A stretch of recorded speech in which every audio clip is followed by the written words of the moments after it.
கிறிஸ்துக்குள் அன்பான தேவ பிள்ளைகள் உங்கள் ஒவ்வொருவரையும் ஆண்டவராகிய இயேசு கிறிஸ்துவின் நல்ல நாமத்தில் வாழ்த்தி வரவேற்கிறோம். இன்று காலையில் ஒரு தெய்வீக தொடுதல் மூலம் ஆண்டவர் உங்களை தொடுவார் என்று நாங்கள் நம்புகிறோம்.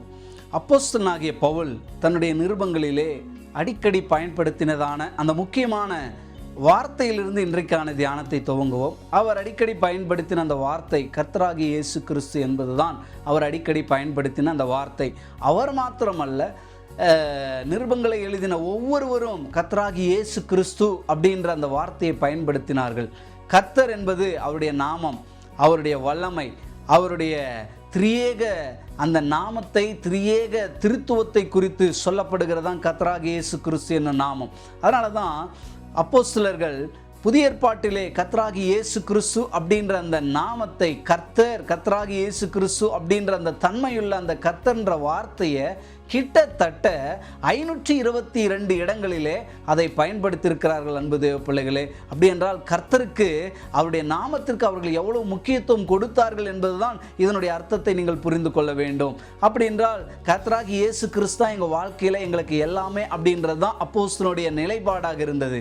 அன்பு தேவ பிள்ளைகளே, கர்த்தராகிய இயேசு கிறிஸ்து நம்முடைய வாழ்க்கையில் என்ன செய்கிறார் என்பதற்கு 3 வார்த்தைகள் மூலம் நாம் கற்றுக்கொள்வோம். ஒன்று, கர்த்தராகிய இயேசு கிறிஸ்து நம்முடைய சமாதானக்காரராக இருக்கிறார். அன்பு தேவ பிள்ளைகளே, அந்த கர்த்தராகிய இயேசு கிறிஸ்து கடந்த நாட்களிலே நம்முடைய வாழ்க்கையில் ஏற்பட்ட எல்லா பிரச்சனைகளுக்கும் பதிலாக, விடையாக அவர் இருக்கிறபடியினாலே, அதையெல்லாம் தீர்க்கிறவராக இருந்தபடியினாலே அவருக்கு சமாதானக்காரர் என்று பெயர். அன்பு தேவ பிள்ளைகளே, நம்முடைய வாழ்க்கையில் இன்றைக்கும் உங்கள் வாழ்க்கையில் எந்த விதமான பிரச்சனைகள் இருந்தாலும் எல்லா பிரச்சனைகளுக்கும் தேவன் அந்த பதிலை கொடுக்கிறவராய், தீர்வை கொடுக்கிறவராய், அதிலே ஒரு சமாதானத்தையும் ஆறுதலையும் நமக்கு கொடுக்கிறவராய் இருக்கிறார். அன்பு தேவ பிள்ளைகளே, அது மாத்திரமல்ல, 2வது வார்த்தை பவுல் யூஸ் பண்ண வார்த்தை கர்த்தராகிய இயேசு கிறிஸ்து நமக்கு ஜீவனாய் இருக்கிறார்.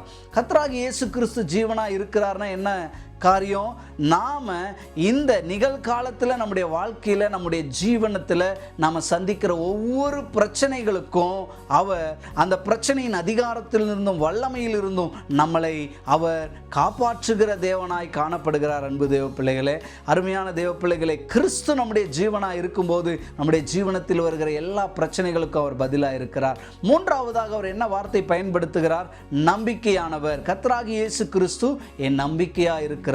அன்பு தேவ பிள்ளைகளே, கர்த்தர் தான் நம்முடைய நம்பிக்கை. அப்படின்னா என்னுடைய எதிர்காலத்திலே நான் சந்திக்க போகிற ஒவ்வொரு பிரச்சனையிலிருந்தும் எனக்கு விடுதலையை கொடுக்கிறவர், விடுதலை செய்யும்படி எனக்காக நிற்கிறவர் அப்படின்றது தான் கர்த்தராகிய இயேசு கிறிஸ்து நம்பிக்கையாய் இருக்கிறார்.